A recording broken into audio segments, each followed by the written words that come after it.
What if your mail still arrived on the back of a mule? What if buying groceries depended on a ship that came only when the ocean allowed it? And what if the nearest airport was not in your town, but across 40 kilometers of ice, water, and empty Arctic land? I started tracing the hardest inhabited places on Earth, expecting to find a simple list of remote villages. Instead, I found 10 completely different definitions of isolation. In one place, the barrier is a canyon wall. In another, it is thin air. Elsewhere, it is jungle, desert, sea ice, or thousands of miles of open ocean. There is no official global ranking of the world's most inaccessible settlements, because access cannot be measured by distance alone. A city can be huge and still have no highway to the outside world. A village can sit near a continent and remain unreachable for months. And one place on this list is not technically a village at all, but a lighthouse outpost where keepers rotate through a building surrounded by the Atlantic. So I ranked these places by a combination of transport options, environmental barriers, supply dependence, and distance from larger communities. And the final location is so isolated that even reaching its shore is not guaranteed. This is not a list of abandoned ruins. These are living communities and working outposts. People go to school here, deliver mail, repair engines, treat patients, raise families, and wait for the next aircraft or ship. The question is not simply, how do people get there? The deeper question is this: what changes when the rest of the world is no longer just a drive away? The first place changed the way I think about streets. Puerto Edén sits on Wellington Island in the maze of channels, mountains, glaciers, and rain-soaked forests of Chilean Patagonia. Look at a map, and it appears to be attached to South America. Try to plan an ordinary road trip there, and the illusion collapses.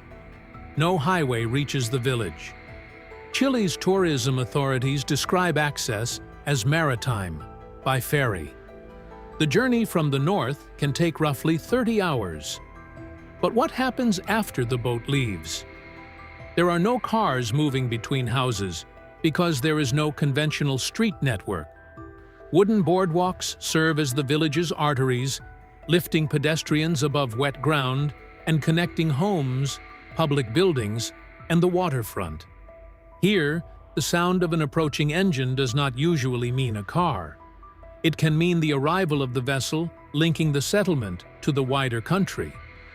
Puerto Edén is also part of the homeland of the Coescar, an indigenous people whose history is inseparable from the waterways of western Patagonia.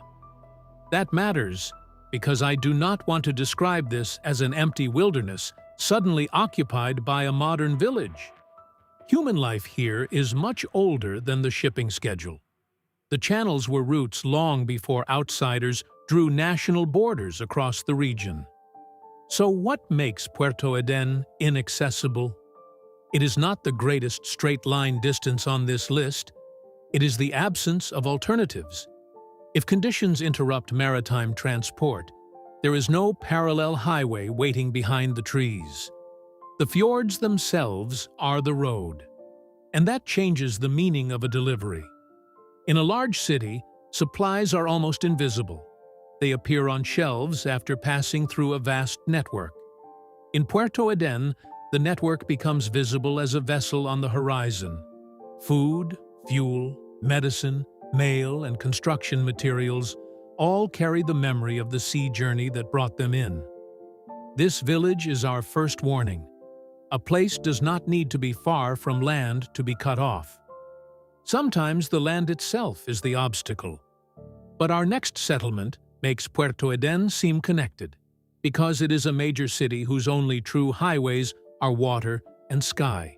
Imagine a city large enough for busy markets, hospitals, motorcycles, hotels, and an international airport. Now imagine that no road connects that city to the rest of its country. That is Iquitos in the Peruvian Amazon. When I first read that description, It sounded like a contradiction. How can a major city function without an overland connection to the national road system? The answer is that I was still thinking of rivers as barriers. In Iquitos, rivers are infrastructure. Peru's official tourism information describes the city as reachable by air or river. Boats connect Iquitos with other Amazonian ports, while aircraft compress a journey over a vast forest into hours. The city does have local roads, including the road to nearby Nauta. What it does not have is a continuous highway linking it to Peru's wider road network. That distinction is crucial. Iquitos is not a tiny camp at the end of a trail. It is proof that isolation and urban life can exist at the same time. So how did a city grow here? Water explains much of the story. Iquitos stands within the immense Amazon River system, where waterways have carried people, goods, and information for generations. During the rubber boom of the late 19th and early 20th centuries, the city became tied to global trade, even while remaining geographically enclosed by rainforest. And here is the paradox I find most striking. A product could travel from the Amazon toward markets across the ocean, while an ordinary highway to the Peruvian coast still did not exist. Today, air travel makes Iquitos far more reachable than many villages on this list. Yet aviation does not erase its logistical reality. Heavy cargo, fuel, building materials, and regional movement remain deeply connected to river transport. A change in water level, weather, fuel prices, or flight operations can travel through the city's supply chain. Would I call Iquitos cut off from civilization? Absolutely not. It is civilization, built around a transportation system that outsiders often underestimate. Its inaccessibility is not a lack of human organization. It is a reminder that the modern world did not replace geography. It adapted to it. But rivers at least provide a natural corridor. Our next destination lies in a landscape where annual rainfall can be measured in millimeters, and permanent water looks almost impossible. If I showed you 18 lakes from above, blue, green, red, and dark against waves of sand, you might assume they belonged to a wetland. Then I would pull the camera back and reveal the Sahara. This is the lakes of Unianga in northeastern Chad, and beside the northern group stands the village of Unianga Kebir. UNESCO describes this setting as hot and hyper-arid, receiving less than 2 millimeters of rain in a year. Read that number again. Less than 2 millimeters. Yet the wider site contains 18 permanent lakes, divided into two groups about 40 kilometers apart. They are sustained by fossil groundwater, the remnant of a much wetter climatic past. How can water survive where rain is almost absent? The system is a balance of geology, underground supply, wind, salinity, and evaporation. Some lakes are extremely salty. Others remain fresh enough to support vegetation. From the air, dunes appear to slice between bodies of water like moving walls. On the ground, the lakes are not a fantasy. They are the environmental foundation around which human presence became possible. Unianga Kebir is connected by an overland access route. It is not a village with no path at all. UNESCO's technical records even mention the road from Faya and transit traffic moving toward Libya. But a line across the Sahara is not the same thing as an ordinary highway between neighboring towns. Distance, heat, sparse infrastructure, and the scale of the surrounding desert make every connection more fragile. This is why I placed it on the list. Inaccessibility is sometimes not about a locked gate. It is about the enormous margin for failure between one reliable point and the next. What does the outside world look like from here? Not a glowing city just over the hill. It is a chain of vehicles, fuel, communications, and planning stretched across one of Earth's driest regions. And yet I do not see Unyanga Kabir as a settlement that somehow defeated nature. That phrase is too simple. The village exists because people learned the limits and opportunities of a rare desert water system. The lakes are not scenery behind the community. They are part of the reason a community can exist at all. Our next location has the opposite problem. Water is everywhere. It surrounds the walls, controls the schedule, and decides when the people inside can be replaced. This is the most unusual entry on the list, and accuracy requires a warning. Cordouan is not a permanent village. Official UNESCO records state that nobody lives there permanently. It is a staffed lighthouse outpost, occupied year-round by keepers working in rotating pairs. But if the goal is to understand human life in an inaccessible lighthouse, few places are more revealing. Cordouan rises from a shallow rocky plateau where the Atlantic Ocean meets the Gironde estuary in France. The site is exposed to swell, tidal currents, sandbanks, and storms. At high water, the lighthouse seems to stand alone at sea. At low tide, the surrounding rock emerges, briefly revealing the platform beneath the monument. Who lives inside a building like this? The answer is not a solitary keeper trapped for years, as old movies might suggest. According to the lighthouse's official site, keepers work two-person shifts and remain for 1 or 2 weeks. Their changeover occurs when the tide permits, using a service boat from Le Verdon-sur-Mer. They are present day and night throughout the year, monitoring the monument, maintaining it, protecting it, welcoming visitors in season, and observing the surrounding environment. That last phrase, "when the tide permits," is the key to the entire place. In most workplaces, a shift ends when the clock says it ends. At Cordouan, the ocean has a vote. Visitor schedules also change with daily tide times and water levels.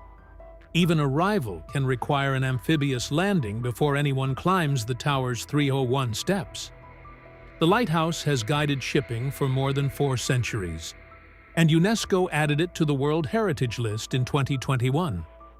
Its architecture is grand, almost royal, but the practical reality remains severe. Salt, wind, water, and mechanical systems require constant attention. So is this a settlement? No, and I will not pretend it is. It is something more precise, a continuously staffed human outpost with no permanent population. I included it because it shows the narrowest possible version of habitation. 2 people, 1 structure, 1 rotating schedule, and an ocean that controls the door. But the next place has a post office, homes, and generations of history. The astonishing part is how the mail gets there. There is a place in the United States where a delivery truck cannot finish the route. Deep inside Havasu Canyon, a tributary of the Grand Canyon, stands the village of Supai, home of the Havasupai tribe, the people of the blue-green water. The name is not a tourism slogan. It reflects the community's relationship with Havasu Creek, whose striking water has supported life and agriculture in the canyon for centuries. How isolated is Supai? The National Park Service states it directly. The village is not accessible by road. From Hualapai Hilltop, the route descends roughly 8 miles into the canyon.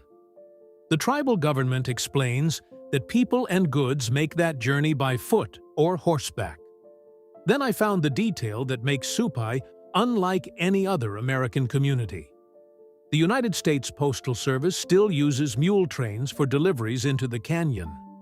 Its current fact sheet describes groups of 10 to 22 mules traveling with a wrangler 5 days a week, covering about 9 miles to the Supai post office.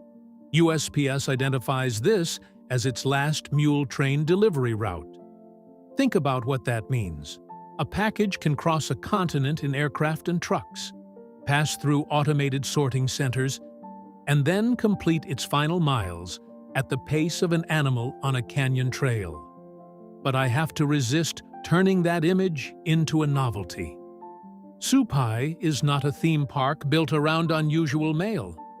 It is the home of a sovereign tribal community, and entry is controlled by the Havasupai tribe. Reservations are required for visitors, and access can be closed because of weather or conditions in the canyon. The same cliffs that create isolation also protect a landscape central to Havasupai identity. Yet remoteness creates real logistical limits. Anything too large, too urgent, or too dependent on ordinary road access becomes harder to move. A trail is both a connection and a bottleneck. So what keeps the village functioning? Not one dramatic invention, but a layered system. Tribal administration, trained workers, animals, trails, limited aviation, communications, and detailed planning. Supai proves that inaccessibility can survive inside one of the world's most technologically advanced countries. And it can begin only a few miles from a parking lot. Now we leave the canyon and climb much higher, to a place where the road exists, but the air itself becomes the barrier. At roughly 5,000 to 5,100 meters above sea level, more than 16,000 feet, La Rinconada does not merely sit in the mountains. It approaches the upper boundary of permanent human habitation. NASA's Earth Observatory and high-altitude medical research identify this Peruvian mining town as the world's highest permanent settlement. At that elevation, atmospheric pressure is so low that the available oxygen is roughly half what it is at sea level. What does a road matter when every breath carries less oxygen? La Rinconada is linked to the outside by a difficult mountain route, so it is not geographically sealed like an island. Its deeper inaccessibility is physiological. A person arriving from low altitude cannot treat the environment as an ordinary cold town. Acclimatization matters, and researchers have documented a high risk of chronic altitude-related illness among residents. The settlement grew around gold. That single fact explains why so many people accepted conditions that would otherwise discourage permanent habitation. But gold also created a dangerous myth, that the town is simply a place where anyone can arrive and become rich. Reliable reports describe a much more complicated reality. Informal mining, limited infrastructure, pollution, and major gaps in basic services. NASA reported that La Rinconada lacked running water, a sewage system, and organized garbage disposal. Population estimates vary sharply because rapid, informal growth is difficult to count. That is why I would not build the story around one dramatic population number. The verified point is stronger. A substantial community grew at an altitude once considered near the limit of permanent life. And people did not become immune to physics. The human body can adapt in remarkable ways, including changes in breathing and blood. But adaptation has limits. Scientific teams working in La Rinconada continue to study why some high-altitude residents cope better than others, and why some develop chronic mountain sickness. This is what makes the town unsettling. The barrier is invisible. There is no ocean to cross, and no canyon wall blocking the view. The danger enters with each breath, quietly shaping sleep, work, movement, and health. La Rinconada is often presented as a human victory over altitude. I see a more complicated story: human endurance, economic pressure, scientific mystery, and the high cost of building a town where the atmosphere never lets anyone forget the mountain. Our next settlement is lower, but far closer to the North Pole, supplied once a year by sea. At 76 degrees north on Ellesmere Island, Grise Fjord is Canada's northernmost civilian community. Its Inuktitut name, Aujwittuk, is commonly translated as the place that never thaws. The first fact I checked was transport. The community's own municipal website gives an unusually direct answer. Grise Fjord has no connecting roads. Its link to the outside world is by air, through a small local airport. Heavy supplies and fuel arrive by annual sea lift, normally in September. One ship, one major seasonal delivery. What happens if something was forgotten? Air cargo can fill urgent gaps, but at extraordinary distance and cost. That means the annual arrival of fuel and supplies is not background logistics. It is a community event tied to heat, food, maintenance, and preparation for the cold months ahead. Statistics Canada's 2021 census counted 144 residents. A small population does not make the settlement temporary. It has homes, a school, local government, an airport, and the ordinary routines of a permanent community. The extraordinary part is the geography surrounding those routines. Mountains, tundra, sea ice, and enormous distances between settlements. But there is a history here that cannot be reduced to weather.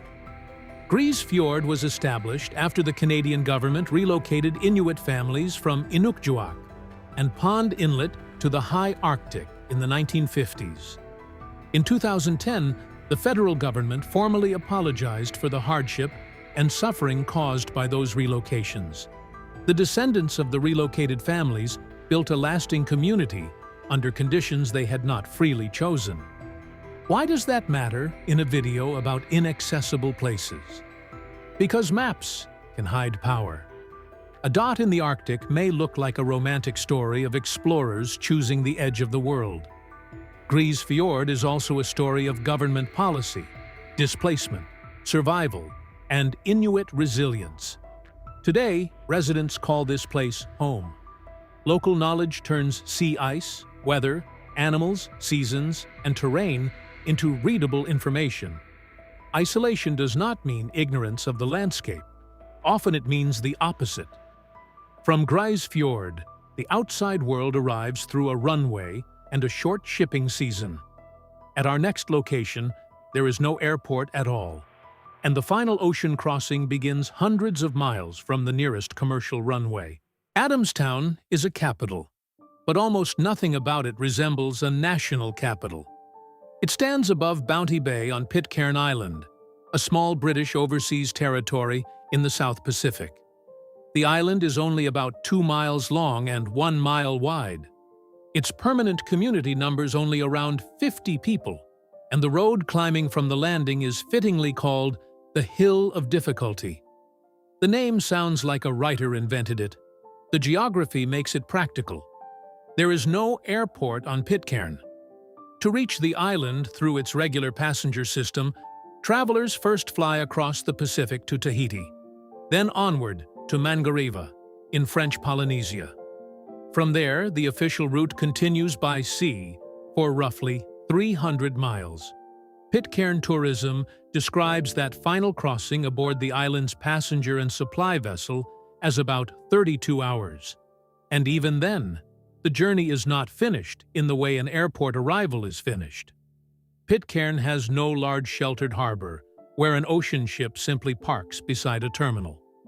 Transfers at sea and conditions around Bounty Bay remain part of the arrival.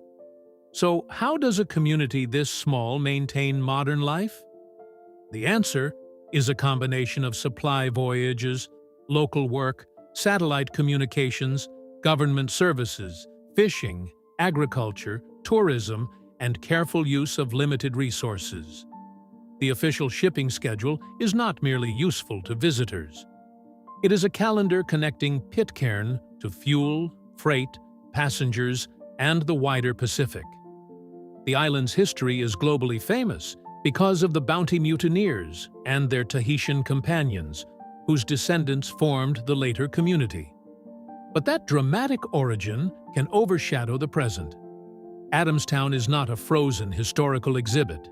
It is a living settlement facing a distinctly modern problem. How does a tiny population sustain services, skills, and infrastructure when almost every replacement part must cross an ocean? Here, isolation has a demographic dimension. In a city, The loss of one mechanic, teacher, or administrator can be absorbed by thousands of people. In a community of around 50, one person's knowledge may support an entire essential system. Pitcairn is difficult to reach, but regular voyages from Mangareva have made access more structured. Our next town requires an aircraft to land on the far side of a fjord, then a second form of transport to cover the final 40 kilometers. Itokortormiit lies on Greenland's remote east coast, near the entrance to Scoresby Sound, one of the largest fjord systems on Earth. In 2026, official Greenland statistics recorded about 325 residents. That sounds like a small town, but the route to it feels like a chain of unanswered questions. Can I fly there from Greenland's capital? Not directly. Can I land in the town? Not on a conventional fixed-wing runway. Visit Greenland explains that travelers normally fly from Iceland to Nurlurit Inat, also called Constable Point, and when that aircraft lands, Itokortormiit is still about 40 kilometers away. So what covers the final distance? Depending on season and conditions, the transfer can involve a helicopter, boat, or snowmobile. In summer, expedition ships may call at the town. For much of the year, snow and sea ice reshape the available routes. This is a more complicated form of isolation than simply having no airport. The airport exists, but geography separated it from the community it serves. Every passenger and piece of time-sensitive cargo must negotiate that final gap. The town's location also places it beside Northeast Greenland National Park, the world's largest national park, though the settlement itself lies outside the park. Beyond the colorful houses is a region of fjords, mountains, tundra, sea ice, and extremely sparse human presence. How does daily life continue here? Through the same pattern I have seen across this list, local expertise and multiple systems overlapping. Helicopters connect people and cargo. Boats work when water allows. Snowmobiles and dog teams turn frozen surfaces into seasonal routes. Hunters and fishers read conditions that a satellite image cannot fully explain. Shops and services plan around delay as a normal possibility rather than a rare failure. It would be easy to describe Itokortormiit as cut off from the world, but that phrase imagines only one world, the network of roads and airports familiar to large cities. Residents are connected to East Greenland's land, ice, animals, and seasons with a precision most outsiders do not possess. Still, the logistical facts are stark. One international flight does not deliver you to the town. It delivers you to the beginning of the last 40 kilometers. And yet one settlement remains even more isolated. No airport, no neighboring town, and nearly 2,000 miles of ocean between its residents and the port from which scheduled ships depart. The official name sounds grand, Edinburgh of the Seven Seas. The reality is a single village on the northern edge of a volcanic island in the South Atlantic. Everyone who lives permanently on Tristan da Cunha lives in this settlement. As of July 2026, the island's official population update counted 222 Tristan Islanders, with 224 people physically present when expatriate residents were included. Now I ask the question that determined its position at number 1. What is the backup route? There isn't one. Tristan da Cunha has no airport. The island government's official guidance states that the only way to travel there is by ship from Cape Town, South Africa. The nearest inhabited community is St. Helena, about 1,500 miles away. Cape Town is roughly 1,750 miles away. Scheduled vessels cross that distance in days, not hours, and passenger berths are limited. But distance alone is not what makes Tristan extraordinary. Arrival requires permission from the island authorities and careful advance planning. Sailing to the island does not guarantee stepping onto it. rough seas can prevent landing, forcing ships to wait, or leave without putting passengers ashore. Imagine seeing the settlement after days on the Atlantic and learning that the ocean has closed the final door. For residents, that same ocean shapes almost every system. The island maintains a school, government, shops, communications, farming, fishing, and a small hospital. The hospital normally has doctors and nurses, but complex medical cases must be transferred to Cape Town. That is not a short ambulance ride. It is an operation across the South Atlantic. The community has faced isolation before in its most literal form. After a volcanic eruption in 1961, the population was evacuated to Britain. Many islanders later chose to return, and the settlement was rebuilt. That decision reveals something numbers cannot. Remoteness is not only a hardship imposed by geography, it can also be part of home, identity, continuity, and belonging. So is Edinburgh of the Seven Seas the most isolated settlement on Earth?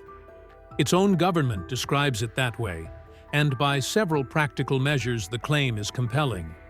One village, no airport, no nearby community, scheduled access only by sea, limited berths, and landings controlled by weather. Yet the most important fact is not how far the village stands from us. It is how complete life remains there. Children learn, people work, repairs are made, crops grow, news travels, ships arrive, and sometimes they cannot. At the end of this search, I realized that the edge of the inhabited world is not empty. It has a name, a post office, a school, and lights in the windows. These 10 places are separated by deserts, mountains, rivers, sea ice, canyon walls, tides, and open ocean. But none of them is defined only by what it lacks. Puerto Edén turned water into a road. Iquitos became a major city without a highway to the rest of Peru.